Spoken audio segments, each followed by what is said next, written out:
शुकासारिखे पूर्ण वैराग्य ज्याचे, वशिष्ठा परी ज्ञान योगेश्वराचे, कवी वाल्मिका सारिखा मान्यायसा, नमस्कार माझा सद्गुरू रामदासा, असे ज्यांचे वर्णन केले आहे त्या रामदास स्वामींचा दासबोध हा ग्रंथ म्हणजे ग्रंथराज होय. गुरु शिष्यांच्या संवादातून आपल्याला एक एक विषय उलगडत जातो. एखाद्या विषयावर सामान्यपणे ज्या शंका किंवा तर्कवितर्क निघणे शक्य आहे त्या स्वतःच उपस्थित करून समर्थांनी त्याचे निरसन केले आहे. श्री समर्थ साहित्याची शक्ती पुरेपूर जाणतात. जो दासबोधाचा अभ्यास करेल त्याच्या जीवनात परिवर्तन घडून येईलच असे ते सांगतात. ग्रंथारंभ करताना प्रथम दशक हा स्तवनाचा आहे. पहिलीच ओवी ते लिहितात, श्रोते पुसती कोण ग्रंथ, काय बोलिले जे येथ, श्रवण केली याने प्राप्त काय आहे. श्रोते प्रश्न विचारतात की हा कोणता ग्रंथ आहे, या ग्रंथाचा विषय काय आणि हा ग्रंथ श्रवण केला असता त्याचे कोणते फळ प्राप्त होते. कोणताही आध्यात्मिक ग्रंथ हा मंगलाचरणाने प्रारंभ होतो. या ग्रंथात श्रीराम हेच मंगलाचरण आहे, कारण या एका नावातच सर्व अमंगल नाश करण्याचे सामर्थ्य आहे. सुरुवातीला ग्रंथाचे नाव, त्याचा विषय, त्या ग्रंथ वाचनाचा अधिकारी आणि ग्रंथाचे प्रयोजन याला अनुबंध चतुष्टय असे म्हणतात. आध्यात्मिक ग्रंथासाठी अनुबंध चतुष्टय आवश्यक आहे. पुढच्या ओवीत समर्थांनी हेच सांगितले आहे. ग्रंथानाम दासबोध, गुरु शिष्यांचा संवाद, येथ बोलिला विशद भक्ती मार्ग, नवविधा भक्ती आणि ज्ञान, बोलिले वैराग्याचे लक्षण, बहुधा अध्यात्म निरोपण निरोपिले. या दोन ओव्यांमधून त्यांना संपूर्ण ग्रंथात कोणत्या विषयाचे विवेचन केले आहे ते सांगितले आहे. यात भक्ती मार्ग सांगितला आहे, नवविधा भक्तीचे विवेचन आहे, शुद्ध ज्ञान कोणते आणि ते प्राप्त झाले असता वैराग्य प्राप्त होते हे सर्व विवेचन यात आले आहे. दासबोधाच्या वाचनाने व्यक्तीच्या जीवनात आमूलाग्र बदल घडून येतो. अज्ञान, दुःख, भ्रांती यांचा नाश होतो, वैराग्य येतं. या वैराग्याला विवेकाची जोड लागते. बद्ध मुमुक्षु होतो, मूर्ख दक्ष होतो, अभक्तांच्या मनात भक्ती निर्माण होते, अंगी असलेल्या अनेक दोषांचा नाश होतो, अधोगती चुकते, मनाला शांतता लाभते, समाधान लाभते. हे दासबोध श्रवण मनन केल्याचे फळ आहे. या सर्वांना प्रमाण काय असे विचारले असता समर्थ उत्तर देतात, अनेक ग्रंथ याला प्रमाण आहेत, पण सर्वात महत्वाचे प्रमाण म्हणजे आत्मप्रचिती होय. श्रवण केली याचे फळ, क्रिया पालटे तत्काळ, तुटे संशयाचे मूळ एकचरा. या एकाच ओवीतून समर्थ श्रवणाचे फळ सांगतात आणि समासाच्या शेवटी असेही सांगतात, जयाचा भावार्थ जैसा तयास लाभ तैसा, मत्सर धरी जो पुसा तयास तेची प्राप्त. आपण कोणता भाव मनात ठेवून ग्रंथ वाचला हे फार महत्वाचे आहे. मत्सर वृत्ती आणि द्वेषदृष्टी ठेवून ग्रंथ वाचला तर त्याला तसेच फळ प्राप्त होईल. दुसरा समास गणेश स्तवनाचा आहे. गणेशाच्या सगुण रूपाचे वर्णन करून त्याला साष्टांग नमन केले आहे. गजानन कार्यसिद्धी नेणारा आहे म्हणून समर्थ सांगतात, ऐसा गणेश मंगलमूर्ती, तोम्या स्तविला यथामती, वांछा धरून चित्ती परमार्थाची. मनात परमार्थाची इच्छा धरूनच मी गणेशाचे स्तवन केले आहे, तो माझे मनोरथ पूर्ण करीलच. त्यानंतर शारदेचे स्तवन केले आहे. स्फूर्ती देणारी अशी ही देवता वाग्देवता होय. ती प्रसन्न झाली तर संतांना समजलेल्या अर्थाला शब्दरूपात बांधण्याचे काम शारदा करते. भगवंताचे भजन, त्याची स्तुती, गुणवर्णन हे शारदेच्या मदतीशिवाय शक्य नाही, म्हणून तिला वंदन. यानंतरचा समास म्हणजे सद्गुरु स्तवन होय. सद्गुरु वर्णनातीत आहेत. समर्थ म्हणतात, आता सद्गुरु वर्णवेना, जेथे माया स्पर्शेना, ते स्मरू मज अज्ञाना, काय कळे न कळे न कळे, नेती नेती ऐसे बोलत से श्रुती, तेथे मज मूर्खाची मती पवाडेल कोठे. संसाराच्या मायामोहातून सद्गुरू आपल्याला बाहेर काढतात. वेदांनी नेती नेती असे शब्द परमात्म्याचे वर्णन करताना काढले होते. परमात्मा असा नाही असा नाही असे म्हणताना तो कसा आहे याचे वर्णन वेदांनाही करता आले नाही. तसेच सद्गुरूंचे आहे. त्यांचे वर्णन करताना शब्द अपुरे पडतात. चिंतामणी, कामधेनू, सूर्य, सुवर्ण, परीस इत्यादी कशाचीही उपमा सद्गुरूंना देता येणार नाही. एकदा सद्गुरू आणि भगवंत एका भक्ताच्या घरी गेले. सद्गुरू प्रत्यक्ष भगवंताला घेऊन आले म्हणून शिष्याला खूप आनंद झाला. तो भगवंताला नमस्कार करू लागला तेव्हा भगवंत त्याला म्हणाले, अधिक गुरूंना नमस्कार कर, ते माझ्यापेक्षाही मोठे आहेत.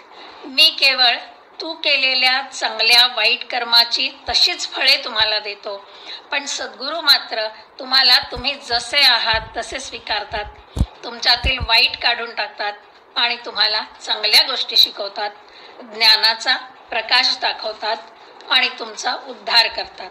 अशा या सद्गुरूंचे काय वर्णन करावे? तयासी उपमा काय द्यावी, नाशिवंत सृष्टी सारी, पंचभूतिक उठा ठेवी न चले तेथे.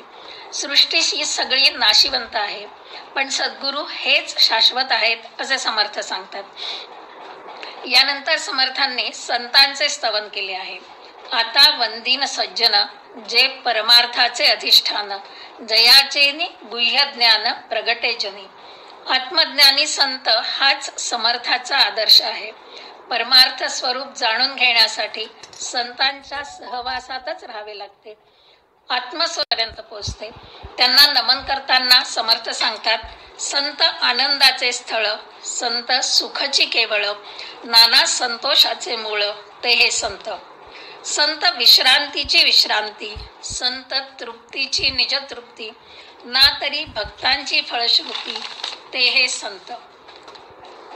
मनाचे खरे समाधान, सुख, शांती, आनंद हे सर्व संतांच्या सहवासात प्राप्त होते. मनाला खरी तृप्ती विषय भोगाने मिळत नाही, पण संतांच्या सहवासात मात्र निश्चितच प्राप्त होते. त्यांच्यामुळेच आपल्याला परमात्म्याचे खरे स्वरूप समजते, म्हणून त्यांना वंदन. दासबोध ऐकायला बसलेल्या श्रोत्यांना समर्थ वंदन करतात. आता बंधू श्रोतेजन, भक्त ज्ञानी संत सज्जन, विरक्त योगी गुणसंपन्न सत्यवादी, असे अनेक प्रकारचे श्रोते बसलेले आहेत. हे श्रोते प्रत्यक्ष परमेश्वर स्वरूप आहेत, म्हणून त्यांना वंदन. यानंतर समर्थांनी थोर कवींना वंदन केले आहे, कारण ते शब्दसृष्टीचे राजे असतात. त्यांना दृष्टी पलीकडील सर्व दिसते आणि ते शब्दबद्ध करून लोकांसमोर ठेवतात. म्हणूनच जे न देखे रवी ते देखे कवी असे म्हणतात. सूर्याला सुद्धा ज्या गोष्टी दिसत नाहीत त्या कवीला मात्र प्रतिभेच्या सामर्थ्याने दिसतात, म्हणून ते श्रेष्ठ. प्रत्यक्ष परमेश्वर आपल्याला दिसत नाही, पण कवींनी मात्र तो शब्दरूपात आपल्या समोर उभा केला आहे. कवी सर्वज्ञ आहे असे समर्थ सांगतात. मागा वाल्मिक व्यासाधिक, झाले कवेश्वर अनेक, तयापासून विवेक सकळ जनासी. वाल्मिकी, व्यास आदी श्रेष्ठ कवींनीच आपल्याला विवेक शिकवल्या. अशा कवींची रचना म्हणजे की हा ईश्वराचा पवाड, पाहता गगना होनी वाड, ब्रह्मांड रचने होनी जाड, कवी प्रबंध रचना, म्हणून त्यांना वंदन. पुढे समर्थ सभेला वंदन करतात. आता बंधू सकळ सभा, जये सभेसी मुक्ती सुलभा, जेथे स्वये जगदीश उभा तिष्ठ तू भरे. समर्थांची ही सभा आध्यात्मिक सभा आहे. या सभेला भगवंतावर प्रेम करणाऱ्या व्यक्तीच हजर असतात आणि अशी सभा पवित्र असते, कारण या सभेत प्रत्यक्ष परमेश्वर उभा असतो. एकदा नारदांनी भगवंताला विचारले होते, भगवंता तुम्ही असता तरी कुठे? वैकुंठात, भक्तांच्या हृदयात की अजून कुठे? तेव्हा भगवंत सांगतात, नाहम बसामी वैकुंठे, योगिनाम हृदये रवौ, मद्भक्ता यत्र गायंती तत्र तिष्ठामि नारद. मी वैकुंठात राहत नाही किंवा योगी लोकांच्या हृदयातही राहत नाही, तर जेथे माझे भक्त माझी स्तुती गातात अशा सभेमध्ये मी उभा असतो.